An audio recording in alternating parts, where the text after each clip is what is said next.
Hello বন্ধুরা, আসসালামু আলাইকুম। আজকে আমি আপনাদের জন্য এত মজাদার একটা রেসিপি নিয়ে এসেছি, আপনারা ভাবতেও পারবেন না এই মজাদার ভর্তাটা কতটা মজা।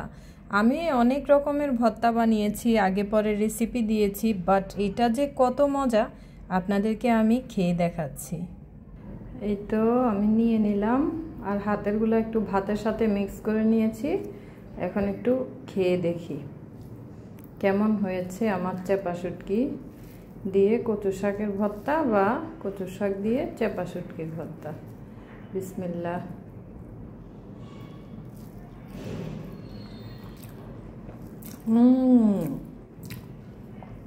এত মজা,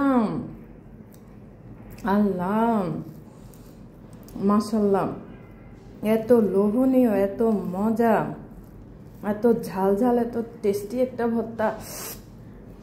অনেক মজা, অনেক।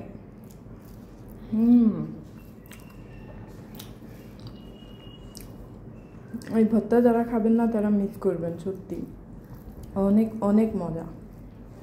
সিরিয়াসলি এক প্লেট ভাত নিমেষে শেষ হয়ে যাবে, অনেক মজা।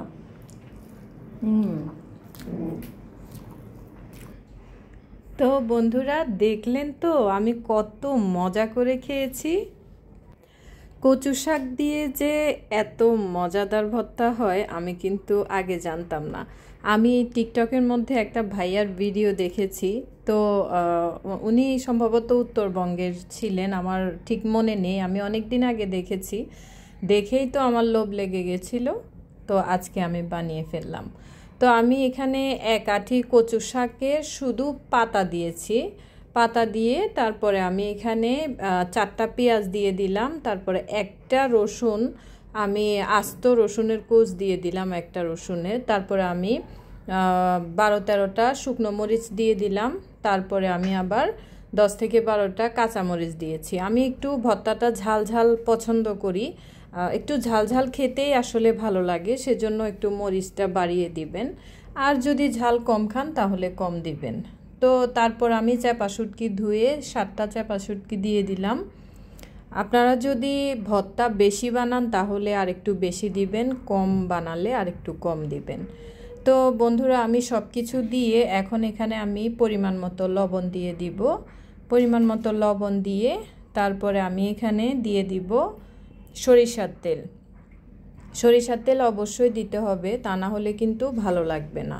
তো আমি সামান্য পরিমাণ সরিষার তেল দিয়ে দিলাম, 4 থেকে 5 টেবিল চামচ পরিমাণ সরিষার তেল দিলেই হবে। তো আমি এখন লো মিডিয়ামে রেখে 5 মিনিটের জন্য ঢাকনা বন্ধ করে দিলাম। 5 মিনিট পরে, 5 মিনিট লাগে না আমার, সম্ভবত 3 মিনিট পরে আমি ঢাকনাটা উঠিয়ে নিয়েছিলাম। আপনারা 3 থেকে 4 মিনিটের মধ্যেই দেখবেন যে এমন হয়ে গেছে। তো আমি ঢাকনাটা উঠিয়ে নিলাম, আর চুলার আঁচটা কিন্তু আমি মিডিয়ামে রেখেছি। আর যখন দেখবেন যে একটু নরম হয়ে গেছে তখন কিন্তু চুলার আগুনটা আরেকটু কমিয়ে দিবেন। তো আচ্ছা, যাই হোক, আমি 3 মিনিট পরে আবার নেড়ে চেড়ে দিচ্ছি। দেখুন, ভর্তাটা দিয়ে কিন্তু এদিক সেদিক যাবেন না, তাহলে কিন্তু পুড়ে যাবে, কারণ চাপা শুটকি একদম নরম থাকে, তারপর কচুর শাকও কিন্তু নরম, সেজন্য ভর্তাটা দিয়ে একদম স্ট্রেট ভর্তার পাশেই দাঁড়িয়ে থাকবেন। তো আচ্ছা, 3 মিনিট পরে নেড়ে চেড়ে আবার 3 মিনিটের জন্য আমি ঢেকে দিয়েছিলাম, যাতে ভালো করে শাকটা সিদ্ধ হয়ে যায় এবং পেঁয়াজ রসুন মরিচগুলো ভালোভাবে হয়। তো আবার ভর্তা শাকগুলোকে আমি আবার নেড়ে চেড়ে দিচ্ছি। এখন আর ঢেকে দিব না, কারণ ঢেকে দিলে পানি বের হবে, সেজন্য আমি এখন আর ঢেকে দিচ্ছি না।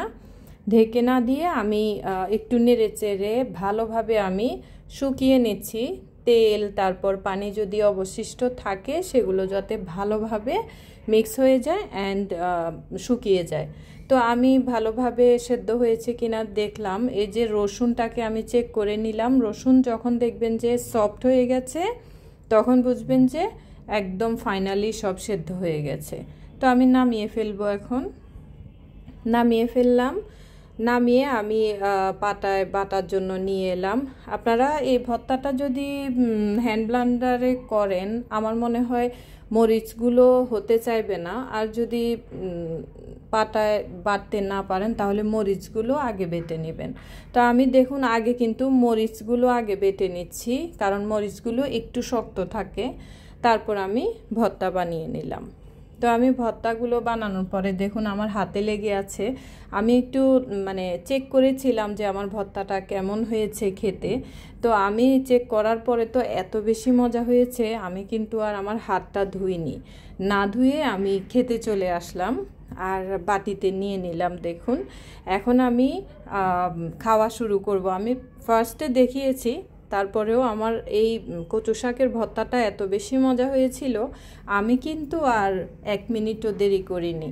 দেখুন আমি ভর্তাটা নিয়ে নিলাম, নিয়ে দেন আমি খাওয়ার জন্য চলে এলাম। তো আপনাদেরকে আমি দেখিয়েছি আমার ভর্তাটা কত বেশি মজা হয়েছে, তারপর দেখতে কত লোভনীয় লাগছে। এই ভর্তাটা আপনারা যারা যারা খাবেন না তারা কিন্তু সত্যি মিস করবেন। তো বন্ধুরা, আমার আজকের রেসিপিটা আপনাদের কাছে কেমন লেগেছে আমাকে অবশ্যই আপনারা জানাবেন। আর আপনাদের কাছে যদি ভালো লেগে থাকে আপনারা অবশ্যই আমাকে একটা লাইক দিয়ে দিবেন, কমেন্ট করবেন এবং আমার পাশে থাকবেন। আল্লাহ হাফেজ, আসসালামু আলাইকুম।